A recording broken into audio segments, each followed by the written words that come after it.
Dios, al que vinimos esta noche. ¿Cuántos vinieron gozosos a estudiar la palabra de Dios? Eso sí me gustó.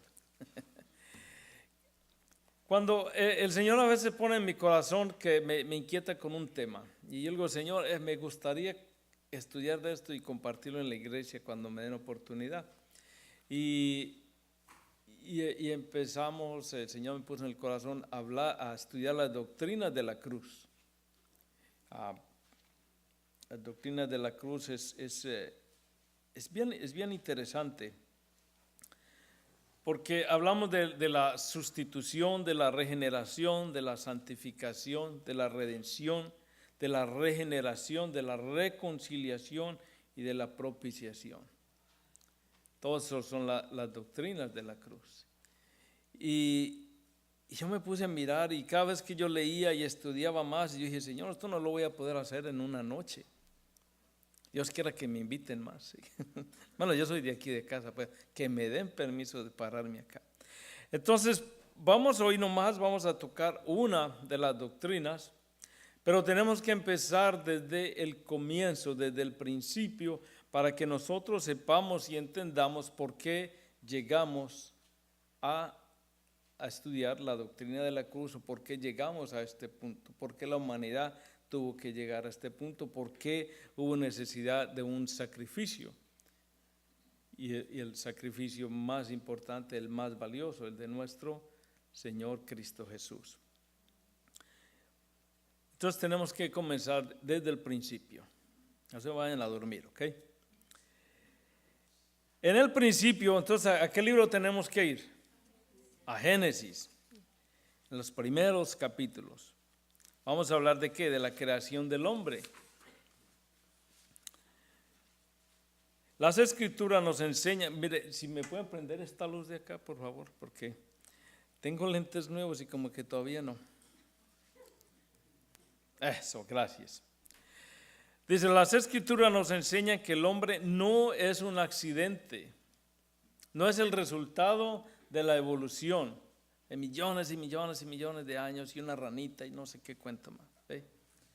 La Biblia no nos enseña eso. La Biblia nos enseña que nosotros fuimos ¿qué?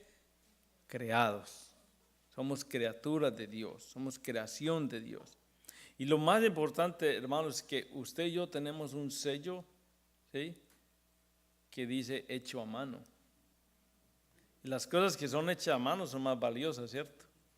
Porque el Señor con su palabra dijo que fueran los animales, los peces y la luz y todo. Pero al hombre agarró barro y lo formó con sus manos y sopló aliento de vida en su nariz. Y el hombre tuvo vida. Con las manos somos handmade, valiosos para el Señor. En Génesis 2, versículo 7, ahí nos habla de la creación del hombre. El Señor creó todo, ¿sí? Él lo creó todo, creó el Edén, pues el huerto del Edén, allí creó todo, allí creó a todas las criaturas, y luego formó al hombre y formó a la mujer y los puso en el huerto del Edén. Y los puso en el huerto del Edén para que gobernaran y tuvieran autoridad y reinaran sobre toda la creación, bajo la autoridad de Dios. Dios primero, luego el hombre y la mujer tenían que gobernar toda la creación. Y todo estaba muy bien hasta ahí, había un compañerismo, había una relación, tenía comunión con el Padre. El hombre fue creado a imagen y semejanza de Dios. Cuando hablamos que el hombre fue creado a imagen y semejanza, no hablamos de que Dios tiene manos y ojos y boca y oreja y cabeza como nosotros. Estamos hablando de sus características.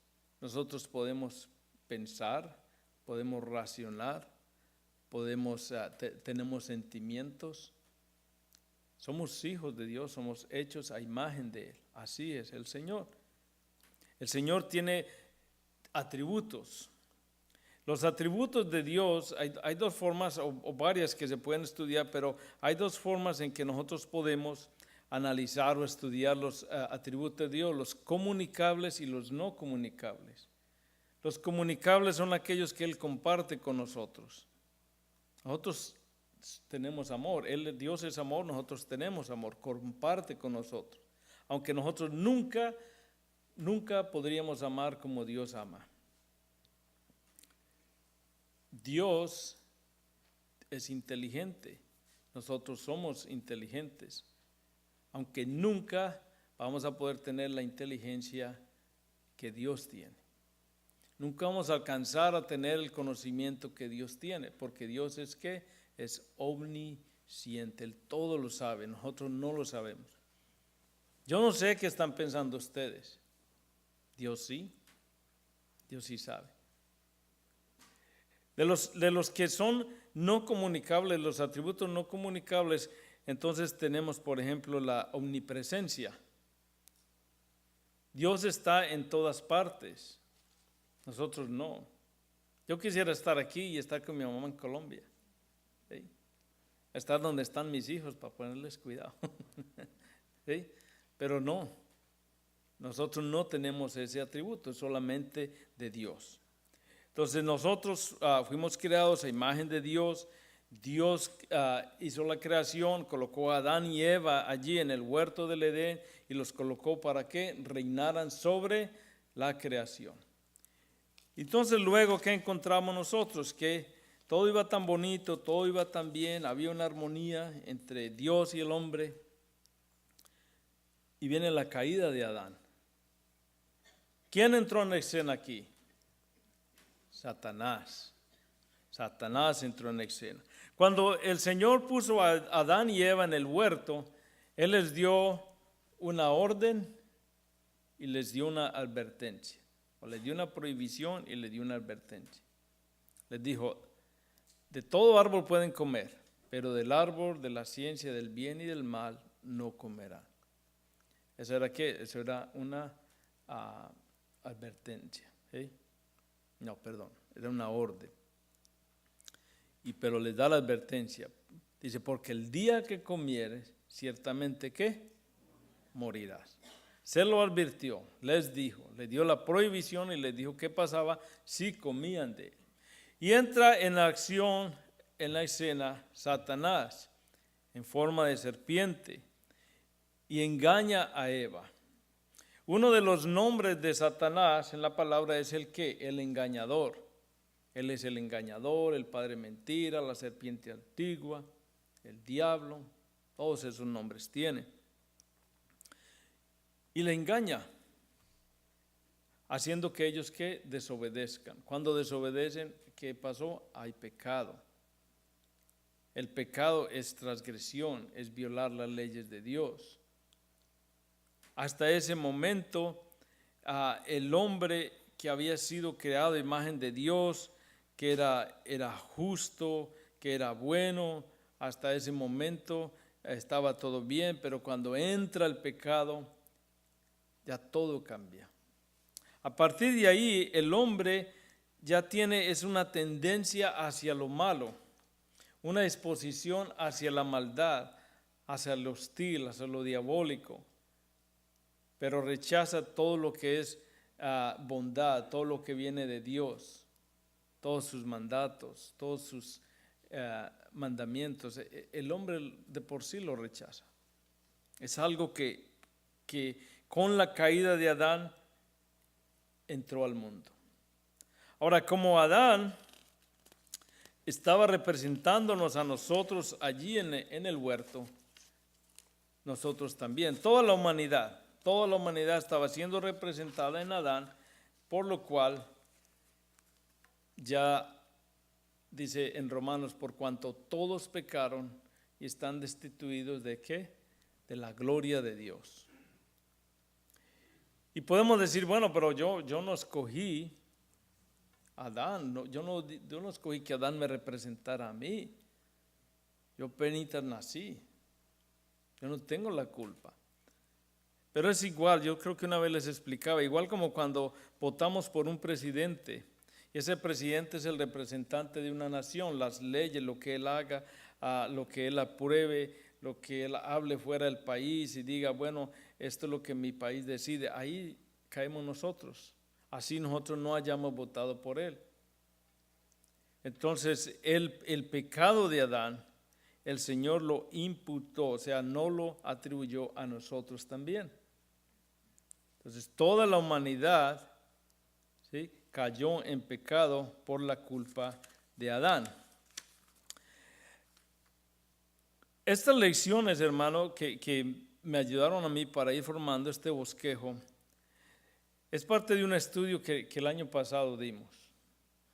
Se llama la verdad acerca del hombre. Bien interesante. Desafortunadamente solamente 2 hermanitos se gozaron todas las clases.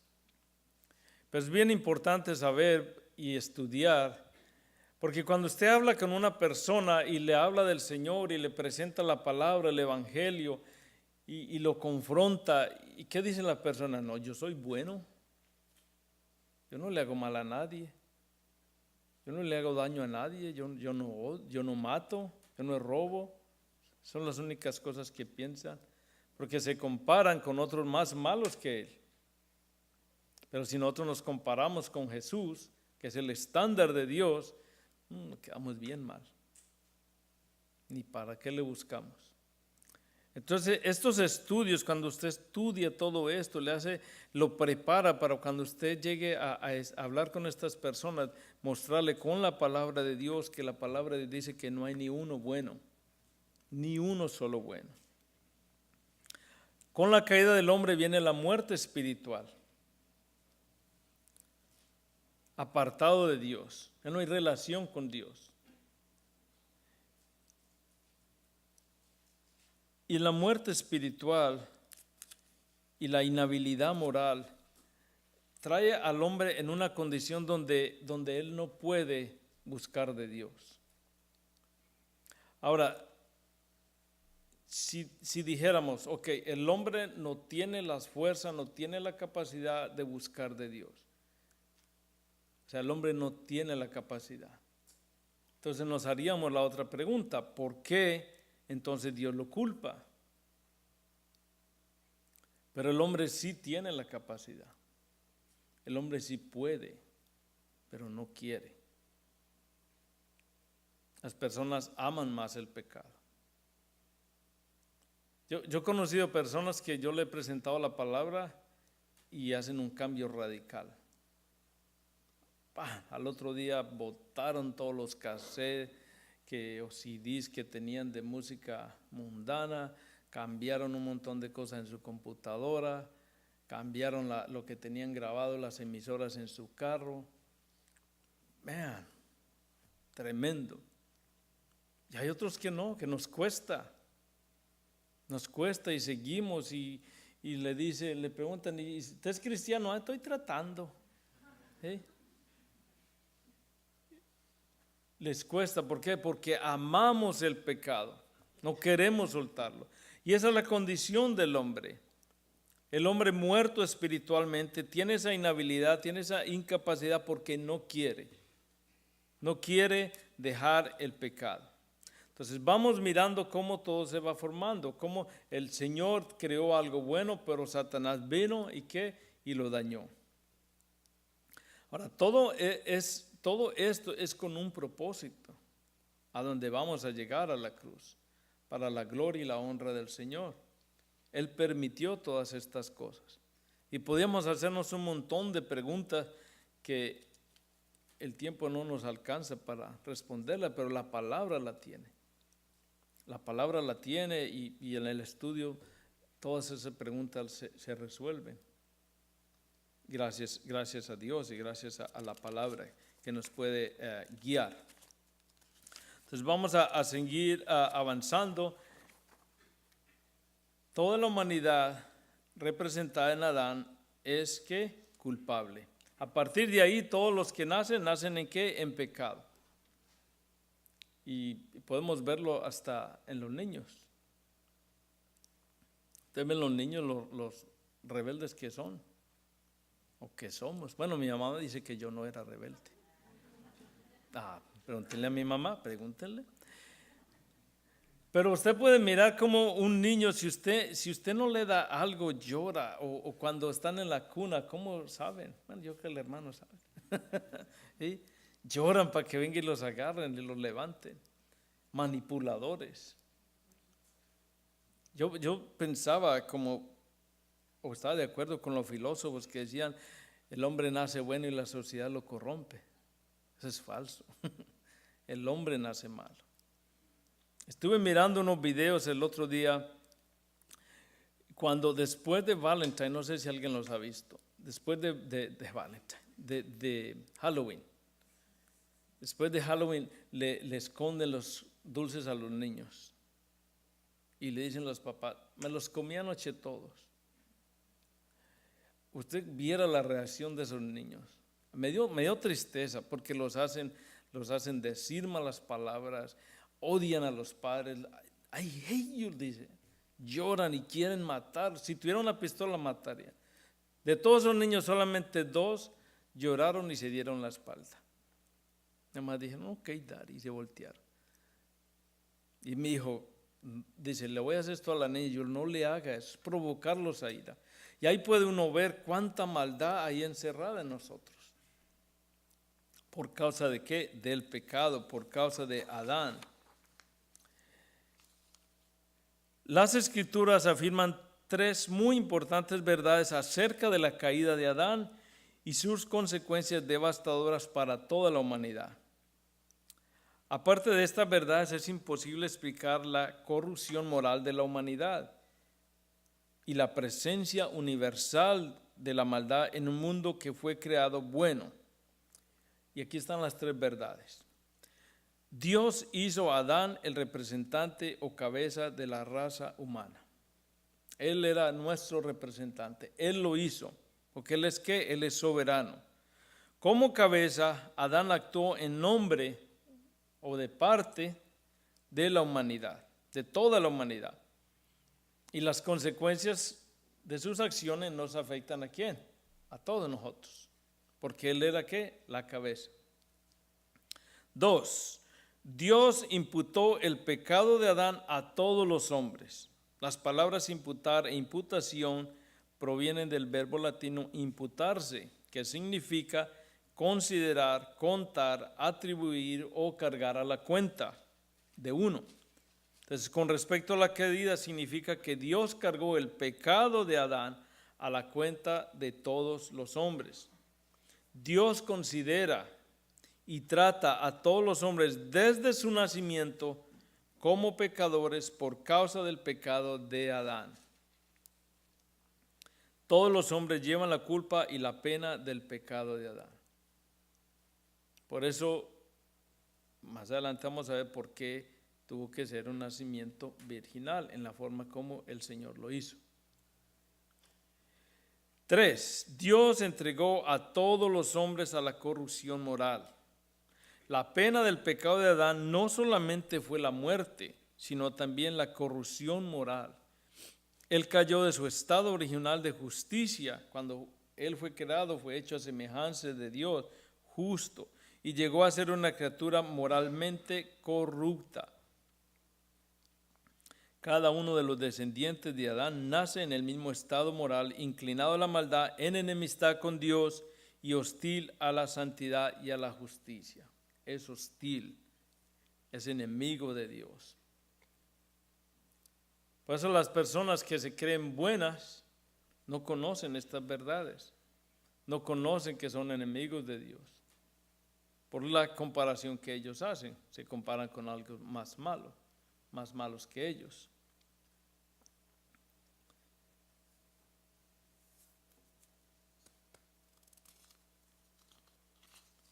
Vamos llegando. Todas las obras que el hombre hace para agradar a Dios o para cubrir su pecado son como trapos de inmundicia, dice la palabra de Dios. Todas las obras buenas. Mire, por muy buena que parezca una obra, ante Dios es pecado si no es para la honra y la gloria de Dios. Si yo llevo todos estos juguetes a Rosarito y no los llevamos para la honra y la gloria de Dios, sino para que la iglesia sea exaltada, para que los hermanos que trajeron los regalos sean glorificados, es pecado. O para que se lleven aplausos los hermanos, es pecado. Todas aquellas personas que hacen orfanatos y ancianatos y hospitales y llaman a la media, a los medios de comunicación para que les tomen fotos cuando están entregando el cheque, no sirve de nada, porque no es para la honra y la gloria del Señor.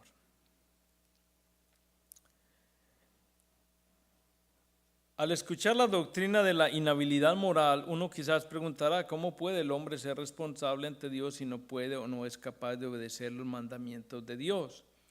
La respuesta es muy importante. Si el hombre no amara ni obedeciera a Dios porque le falta las necesarias facultades mentales para hacerlo o fuera incapaz físicamente, entonces sería Dios injusto de culparlo.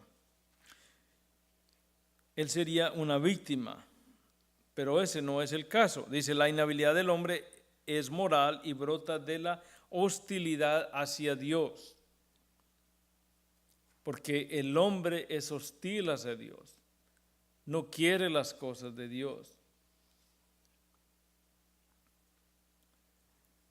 aborrece a Dios. Él es incapaz de obedecer a Dios porque no le interesan sus mandamientos. No los pasa por alto. Es incapaz de agradar a Dios porque no considera que la gloria y el beneplácito de Dios sean una meta digna. No quieren sembrar allá en la eternidad. Están limitados solamente acá. Ellos creen que no hay más nada. Entonces no les interesa lo de Dios. El hombre no es una víctima, sino que es culpable. El hombre no puede porque no quiere. Su corrupción y enemistad hacia Dios son tan grandes que prefería sufrir la perdición eterna que reconocer a Dios como Dios y someterse a su soberanía. Por esta razón, la inhabilidad moral también puede ser llamada la hostilidad voluntaria. Voluntariamente esclavos de Satanás, voluntariamente han rechazado la palabra de Dios, como nosotros lo hicimos un tiempo. Muchas veces nos hablaron del Señor y la otra semana o luego, o pensaba, bueno, yo voy a parrandear este año y ya el otro año. ¿Hey?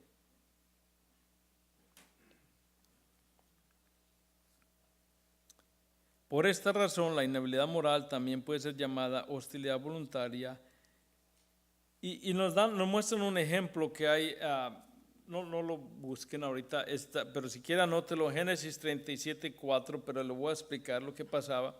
Lo voy a leer, dice, y viendo sus hermanos, los hermanos de José, está hablando de José, ¿se acuerda que José era un soñador? Y José tenía estos sueños, y en estos sueños sus hermanos se hincaban ante él, igual con su padre. Y entonces los hermanos le tenían coraje. Fuera de eso, para ayudar, el papá le hace una túnica bien bonita a él y a los otros no, el preferido. Entonces no lo querían los hermanos. Y viendo sus hermanos de José, dice, que su padre lo amaba más que a todos sus hermanos, le aborrecían y no podían hablarle pacíficamente. Es decir, no podían hablarle con ternura a José, nomás le hablaban de mala gana. ¿Por qué? Porque había una hostilidad voluntaria, porque quieren hacerlo. Eso es lo que hacían los hermanos, y ustedes conocen la historia, cómo terminó. Fue vendido, pero luego José más adelante dice, lo que ustedes trajeron para mal, Dios lo puso para bendición, para salvar ¿a qué? A toda una nación. El hombre caído no puede amar a Dios. Es el pecado que causa todo esto en la vida de nosotros, en la vida del ser humano. El pecado es lo que nos separa de Dios. Y vamos a mirar varias cosas que nos hablan del pecado. ¿Qué es el pecado? El pecado es una rebelión. Dice la palabra, porque como pecado de adivinación es la rebelión, como ídolos e idolatría la obstinación. El pecado es rebelión. ¿Contra quién? Contra Dios. El pecado es infracción de la ley. 1 Juan 3:4 dice, todo aquel que comete pecado infringe también la ley, pues el pecado es infracción de la ley.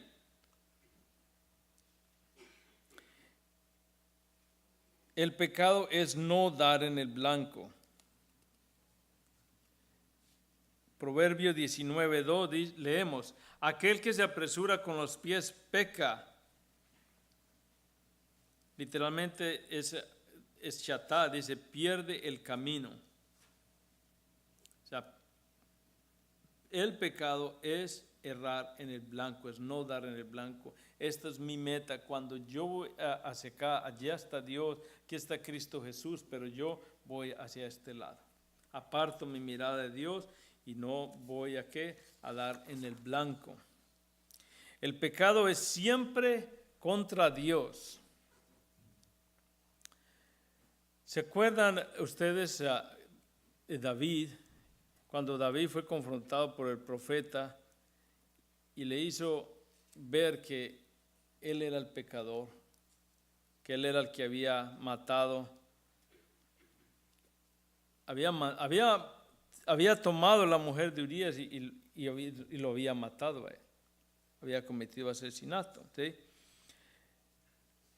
Entonces él en su dolor, en la confrontación que tuvo él con su pecado, escribe el Salmo 51. Y en el Salmo 51, versículo 4, dice, contra ti solo he pecado y he hecho lo malo delante de tus ojos. El pecado es siempre contra Dios. Antes de yo ofender a mi hermano, estoy ofendiendo a Dios. Antes de yo ofenderlo a él, estoy violando una ley de Dios. Estoy infringiendo la ley de Dios. Antes de yo serle infiel a mi esposa, estoy pecando contra Dios. Cuando José fue tentado por la esposa de Potifar, él le dijo que primero iba a pecar contra Dios y luego iba a hacerle infiel a su amo. Pero él primero iba a pecar contra Dios. Entonces el pecado siempre es contra Dios. El pecado es no amar a Dios. El más grande pecado de todos es la violación del más grande mandamiento. ¿Cuál es el más grande mandamiento? El primer mandamiento. Con todo tu corazón, con toda tu alma, con toda tu mente, con todas tus fuerzas. Marcos 12:30, si lo quiere anotar ahí. También dijo nuestro Señor Jesucristo en Juan 14:15, si me amáis, guardad ¿qué? Mis mandamientos. Entonces el pecado es no amar a Dios. El pecado es no glorificar a Dios.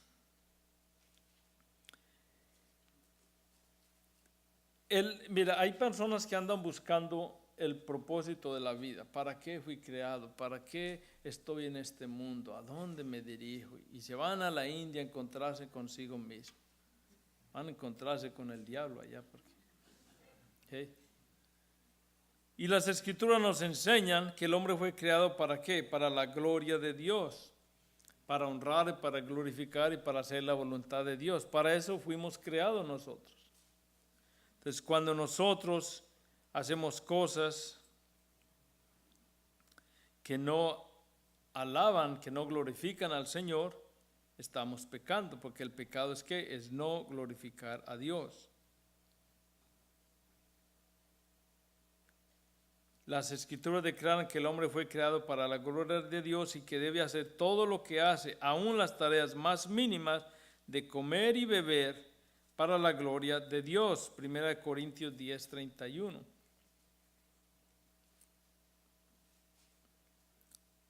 Dice que todo lo que hagáis, ¿sí? Todo cuanto nosotros hagamos, le demos la gloria y la honra al Señor.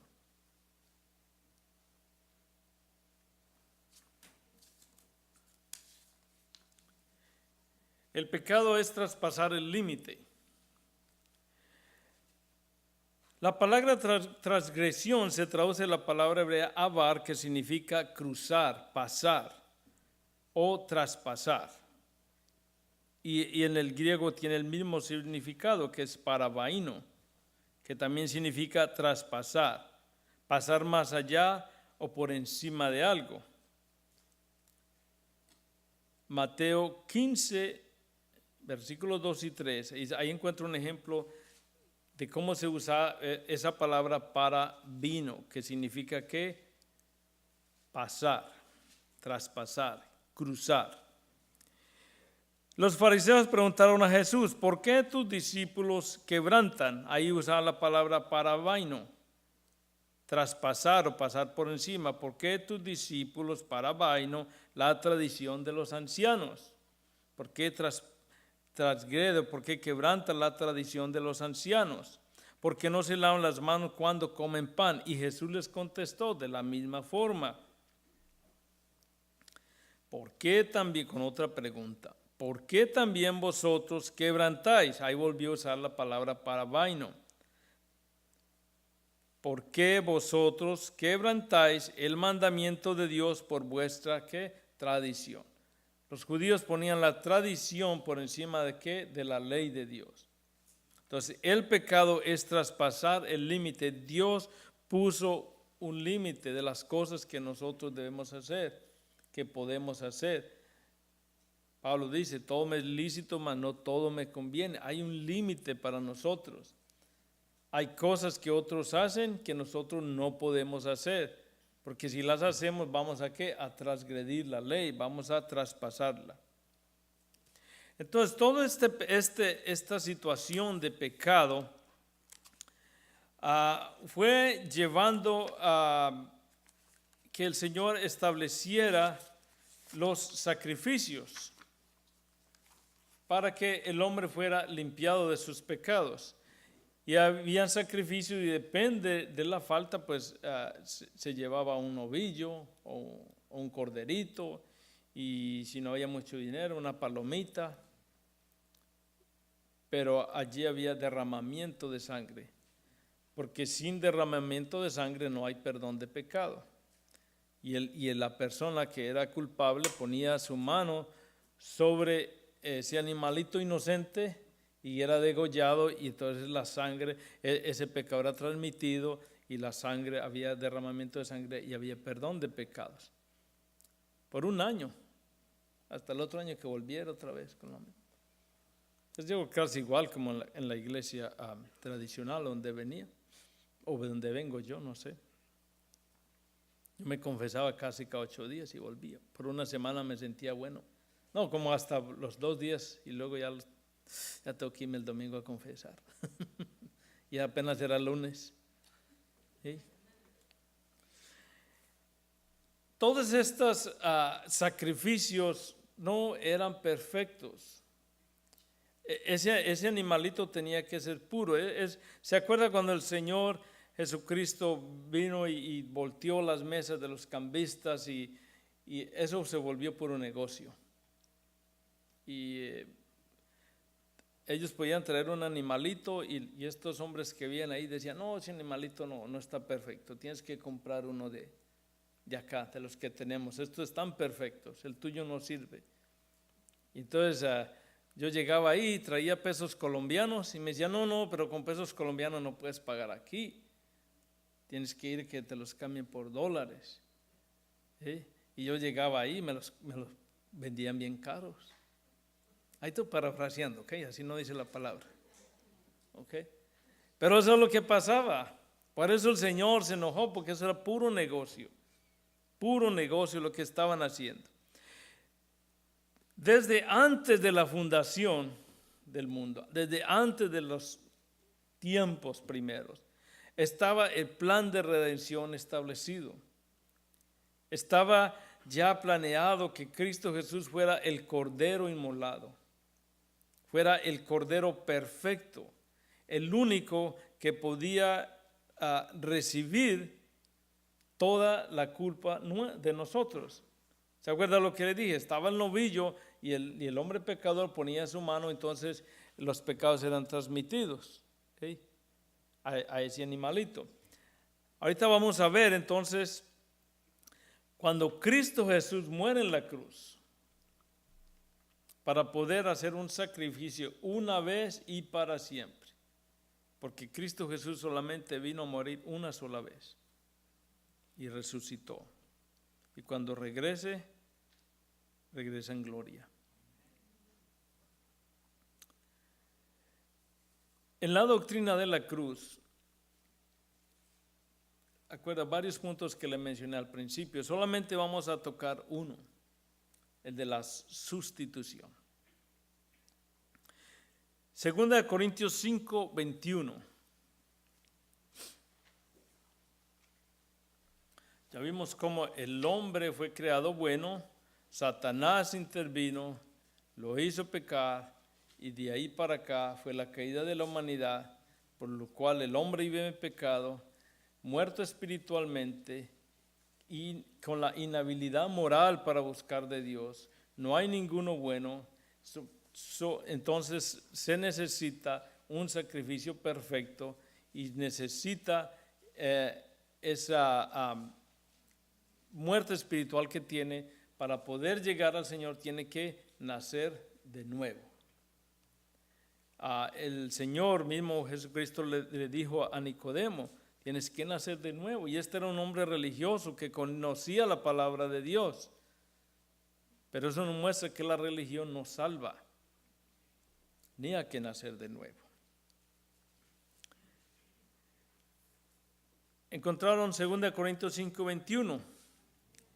Dice, al que no conoció pecado por nosotros lo hizo pecado, para que nosotros fuésemos hechos justicia de Dios en él.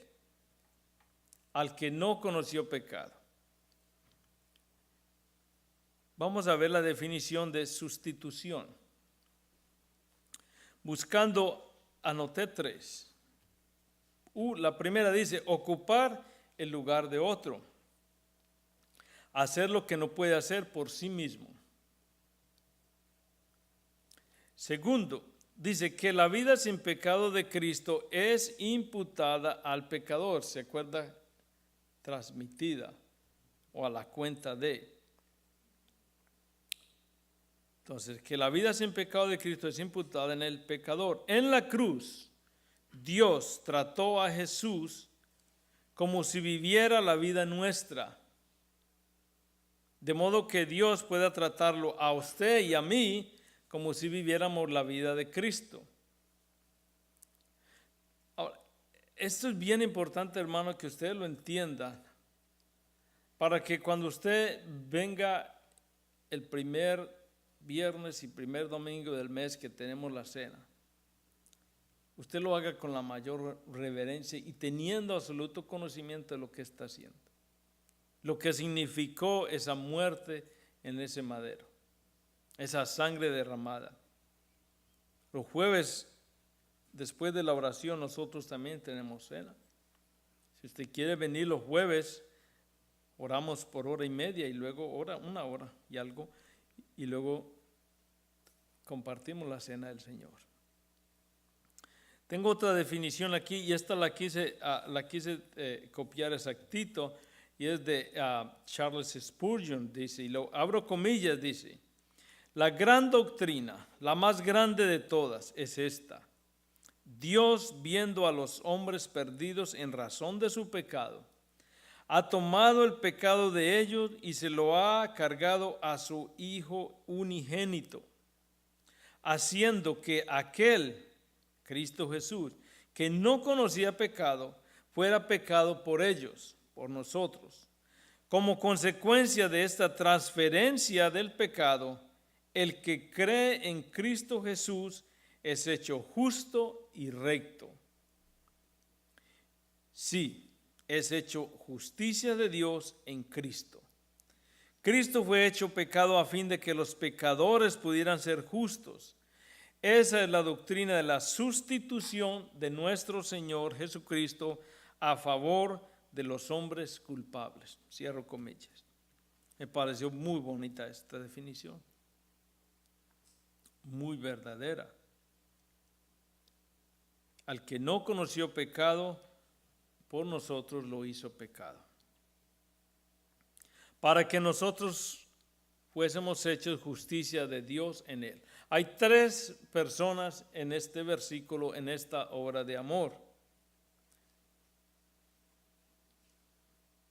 ¿Y quiénes son esas personas? Dice, al que no conoció pecado. ¿Quién es ese? Jesús.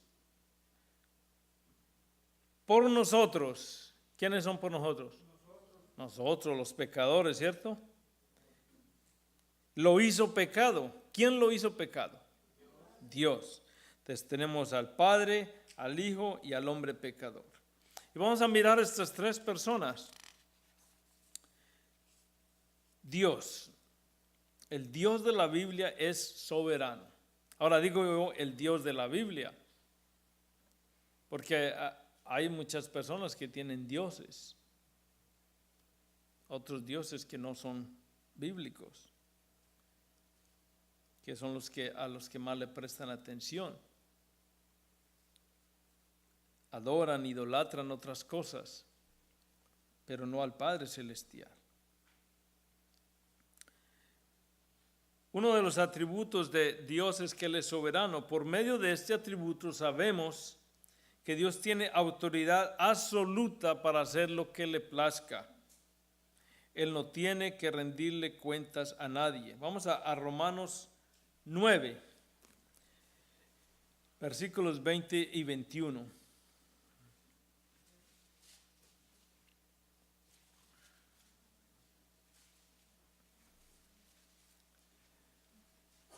Dice la palabra de Dios, mas antes, oh hombre, ¿quién eres tú para que altergues con Dios? Dirá el vaso de barro al que lo formó, ¿por qué me has hecho así? ¿O no tiene potestad el alfarero sobre el barro para hacer de la misma masa un vaso para honra y otro para deshonra? Está hablando de la soberanía de Dios. Dios es soberano, Dios no le tiene que preguntar a nadie. A Dios no lo maneja la voluntad del hombre. Yo he visto, bueno, ya no veo, en enlace, cómo daban testimonios, y que le digo al Señor, al Espíritu, me haces esto. Y yo, ay, hubiera caído un rayo ahí. ¿Cómo dándole órdenes al Espíritu Santo? De esa forma les tronan los dedos y todo. Él no se rinde a la voluntad del hombre, no lo maneja. No hay nada que lo limite, no lo controla la voluntad del hombre. Más bien, es la voluntad de Él la que se cumple tanto en el cielo como en la tierra. Ese es el Dios soberano que nosotros tenemos. Cuando nosotros oramos que la voluntad de Dios sea hecha en nuestras vidas.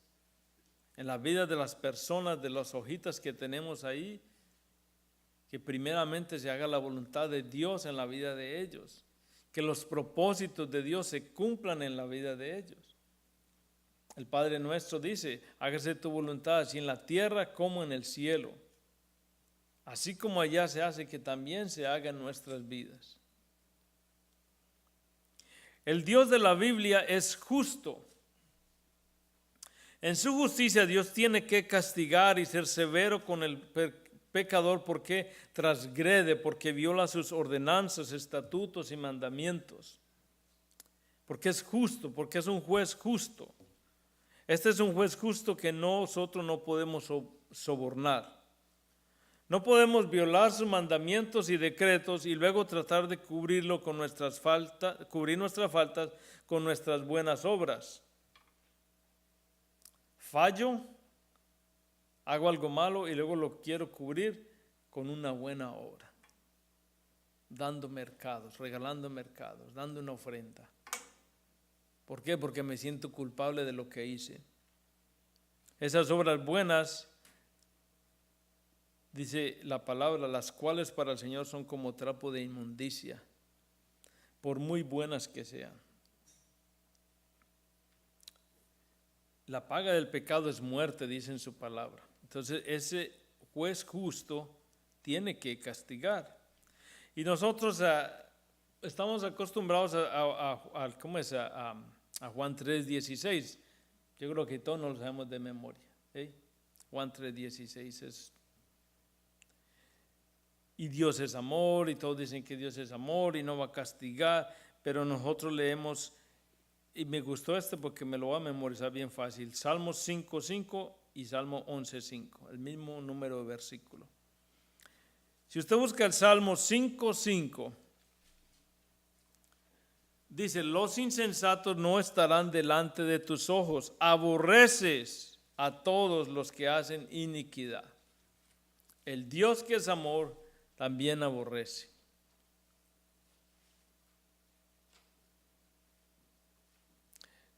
¿Cuántos aman a los niños acá?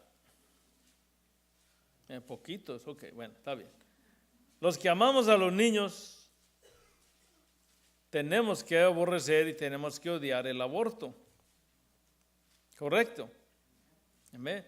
Entonces, este Dios de la Biblia aborrece los que hacen maldad, aborrece los que hacen iniquidad. ¿Por qué? Porque Él es justo, porque Él es bueno, porque Él es amor, porque no hay maldad en Él, porque Él no tiene nada que ver con el pecado. Salmo 11:5 dice, Jehová prueba al justo, pero al malo y al que ama la violencia, su alma los aborrece.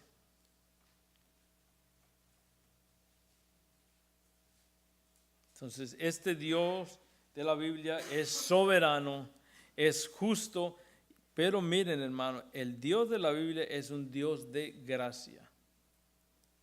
En medio, así, con todo este aborrecimiento que Él siente hacia el pecador, Él hace que haya una forma o crea una vía, la única vía para que sea salvo. ¿Cómo es de grande su amor? Porque no lo deja así. Él a pesar de que siente ese aborrecimiento, mira, mi hijo, aquí está la forma de que usted salir de ahí. Este es el camino de salvación. El Dios de la Biblia es un Dios de gracia. En su severidad y aborrecimiento hacia el pecado y el pecador, Dios provee una salida, un único camino para salvar al perdido. Ezequiel 33:11. Ezequiel 33:11. Vivo yo, dice Jehová el Señor, que no quiero la muerte del impío, sino que se vuelva el impío de su camino y que viva. El Señor no quiere que perezcamos. Pero eso no quiere decir que va a pasar por alto nuestras transgresiones, nuestras faltas. Primera Timoteo 2:4, en el Nuevo Testamento, el cual quiere, dice Dios, hablando de Dios, el cual quiere que todos los hombres sean salvos y lleguen al conocimiento de la verdad. Por eso cuando usted ora por la salvación de alguien, usted está orando la voluntad de Dios, porque ese es el deseo del Señor, que todos lleguen al conocimiento de la verdad y sean ¿qué? Salvos. Entonces, estos atributos de Dios, su soberanía, su justicia y su gracia fueron necesarios para poner a su Hijo, a su único Hijo, en el lugar que el pecador merecía. Es el lugar que merecíamos, ¿quiénes? Tú y yo. Lo hizo pecado. Del Hijo, ¿qué decimos del Hijo? El Verbo hecho carne, con las mismas cualidades que el Padre, los mismos atributos que el Padre, omnipotente, omnisciente, eterno. Romanos 9:5 dice, ¿de quiénes son los patriarcas y de los cuales, según la carne, vino Cristo? El cual es Dios sobre todas las cosas, bendito por los siglos. Amén. Eterno. Está hablando de la eternidad del Hijo. Ahora, por otro lado, también decimos del Hijo que es hijo de María, nacido en Belén, que no conoció pecado, sin mancha, puro. Arriba es un Dios omnipotente, omnisciente y eterno. Ahora hombre igual a nosotros, que padeció, que conoció el dolor, el sufrimiento, el cansancio, tuvo sed, fue tentado en todo. Ahora, ¿por qué fue tentado en todo? Para que Él nos pudiera representar. Él fue tentado, pero Él no cayó en la tentación, o sea, cayó en pecado. Hebreos 4:15, cuando usted quiere, a ver, ¿dónde dice la palabra que eso que fue tentado? Hebreos 4:15 dice, porque no tenemos un sumo sacerdote que no pueda compadecerse de nuestras debilidades, sino uno que fue tentado en todo según nuestra semejanza, pero que sin pecado. Ahora el tercer personaje, hermanos, es el pecador. Aquí nos encontramos tú y yo. Pero ¿cómo llegamos aquí? Hemos violado la ley de Dios, hemos sido rebeldes desde niños, hemos cometido pecados que Dios aborrece, unos borrachos, otros adúlteros, mentirosos, maldicientes, engañadores, idólatras. Hemos permitido que se manifiesten en nosotros las obras de la carne. Vamos a ver cuáles son esas. Gálatas 5, versículos 19 y 21. Ahí usted, cuando la leamos, usted anote cuáles, si les quiere ponerle un chulito a todas o si nomás una está bien. Y manifiestas son las obras de la carne que son, aquí vamos, adulterio, fornicación, inmundicia, lascivia, idolatría, hechicerías, enemistades, pleitos, celos, iras, contiendas, disensiones, herejías, envidias, homicidios, borracheras, orgías y cosas semejantes a estas, acerca de las cuales os amonesto, como ya os lo he dicho antes, que los que practican tales cosas no heredarán el reino de Dios. Eso éramos algunos, ya dice la palabra, eso eran algunos antes. Pero Dios en su infinita gracia nos ha mandado su Espíritu Santo y nos ha redarguido, nos ha hecho entender, hemos sentido esa culpabilidad que le hemos faltado a un Dios tan bueno. Nos ha confrontado con su palabra y nos hemos sentido ¿qué? Culpables y convencidos de pecado, lo cual eso es una obra del Espíritu Santo, eso no viene de nosotros. ¿Cuántas veces usted le dice a su familiar que deje eso que está haciendo, que no sea infiel, que respete a la esposa? Y él dice, nah. Deje de ser grosero, deje de decir malas palabras. Ay, son palabras, están en el diccionario, ¿por qué no las voy a decir? ¿Sí? Pero solamente cuando llega el Espíritu Santo y hace la obra adentro de nosotros, es que nosotros sentimos que somos culpables, que le hemos fallado, ya no podemos ser iguales. Yo contaba muchos cuentos groseros. Y un día me esperaban un diciembre en una fiesta, y que ya viene Henry, y para que hacer competencia con otro, porque el diciembre pasado no habíamos gozado.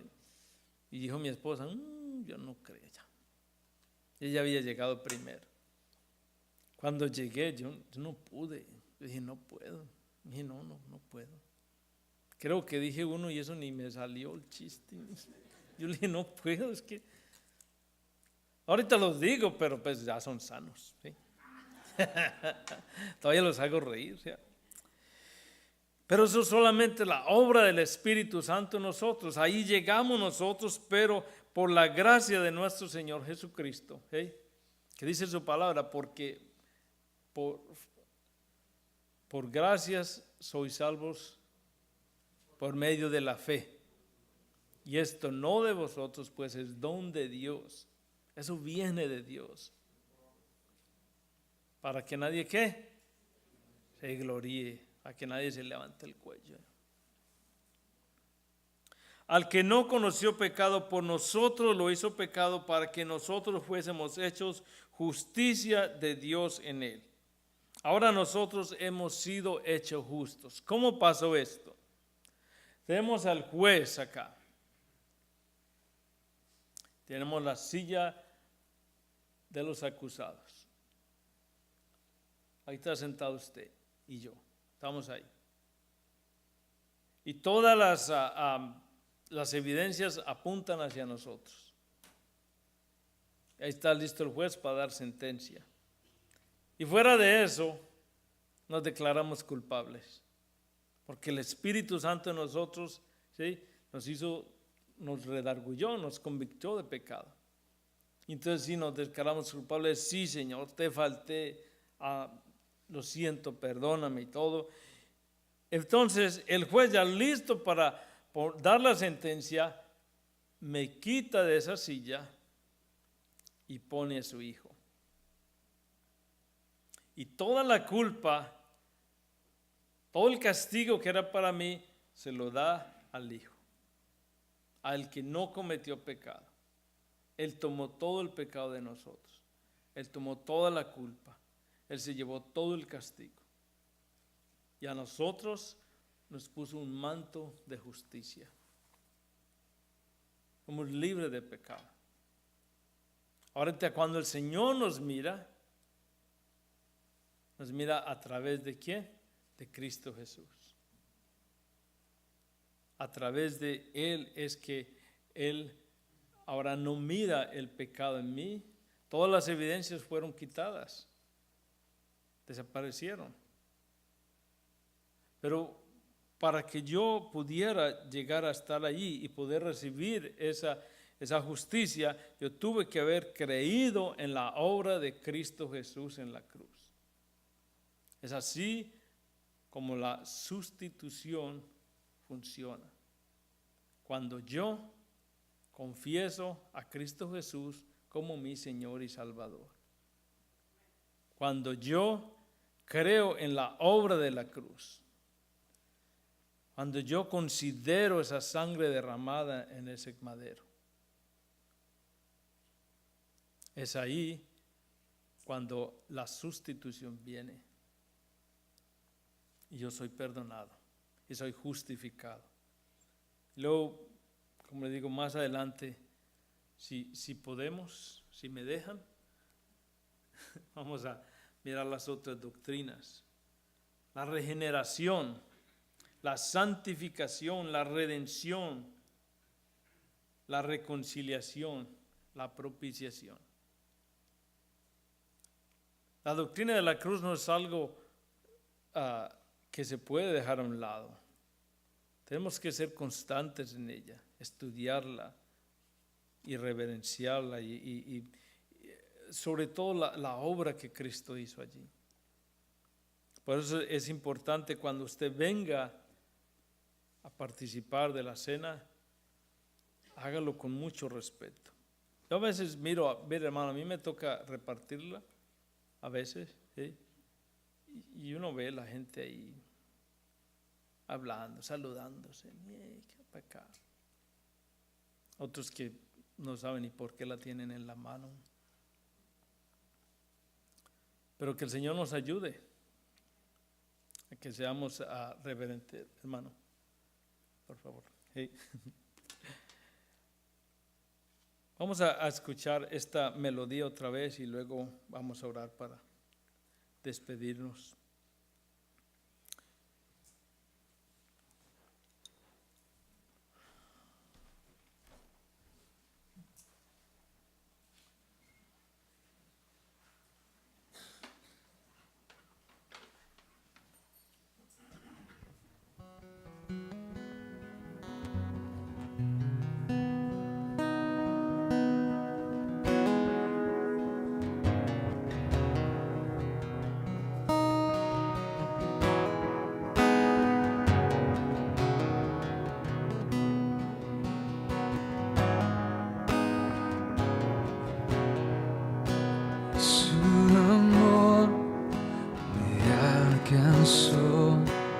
En la cruz por mí murió, mi pecado Él llevó, con poder resucitó.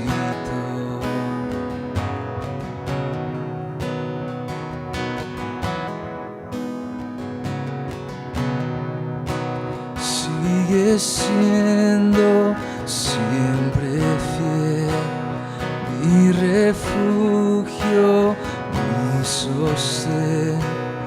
Jesucristo es la verdad que me dio la libertad.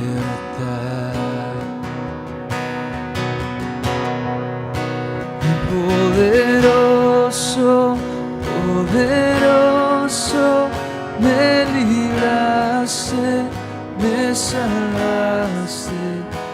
Está escrito, has vencido, Cristo, tú eres Señor.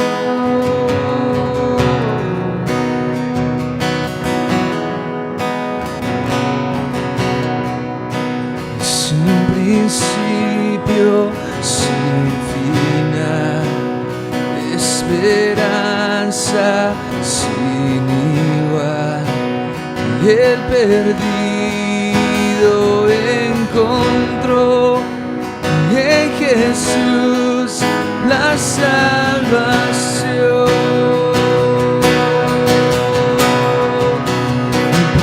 Poderoso, poderoso, me libraste, me salvaste. Está escrito, has vencido, Cristo, tú eres Señor.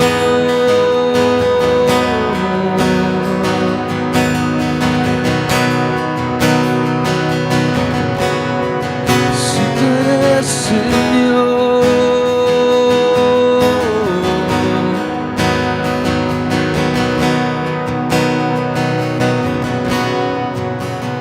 que tu nombre sea exaltado, sea exaltado, sea exaltado. Que tu nombre sea exaltado, sea exaltado, sea exaltado. Que tu nombre sea exaltado, sea exaltado, sea exaltado. Que tu nombre sea exaltado, sea exaltado, sea exaltado. Poderoso, poderoso, me libraste, me salvaste. Está escrito, has vencido, Cristo, tú eres Señor. Poderoso, poderoso, me libraste, me salvaste. Está escrito, has vencido, Cristo, tú Señor.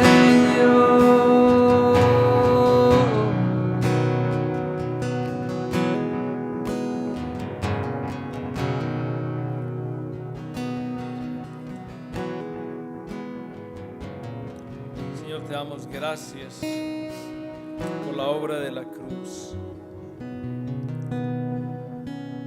Si estuviéramos perdidos, Señor, si no fuera por ese sacrificio de amor. Señor, que tu Espíritu Santo ponga en nuestros corazones estas palabras y que podamos entender que tú tomaste nuestro lugar, que tú cargaste por nuestros pecados, que tú cargaste la culpa de nuestros pecados. Señor, y que por tu nombre somos justificados. Por esa muerte en ese madero, por esa sangre derramada, nosotros hemos sido lavados de todo pecado, toda culpa ha sido quitada. Ayúdanos, Señor. Padre, si hay alguno que aún no ha entregado su corazón a Cristo Jesús y que aún anda cargando con la culpa del pecado, Señor, que tú le hables a su corazón esta noche y que pueda rendir su corazón a ti, recibir a nuestro Señor Jesucristo como único y suficiente Salvador, el Cordero inmolado, el que no cometió pecado, le puede salvar de la muerte eterna, el castigo eterno. Gracias, Señor, por tu palabra. Gracias, Señor. En el nombre de Cristo Jesús. Amén, Señor. Amén, Señor. Gracias. Gracias, hermanos. Y en nuestra iglesia también adoramos al Señor con nuestros diezmos y ofrendas. Las cajas Ágape están a los lados y, hermanos, se sienten gozosos de adorar al Señor de esa forma. Y nos despedimos con el versículo que sabemos: en paz me acostaré y asimismo dormiré, porque solamente tú, Señor, me haces vivir confiado. En paz me acostaré y asimismo dormiré, porque solo tú, Jehová, me haces vivir confiado. Amén. Gloria a Dios. Quedan despedidos.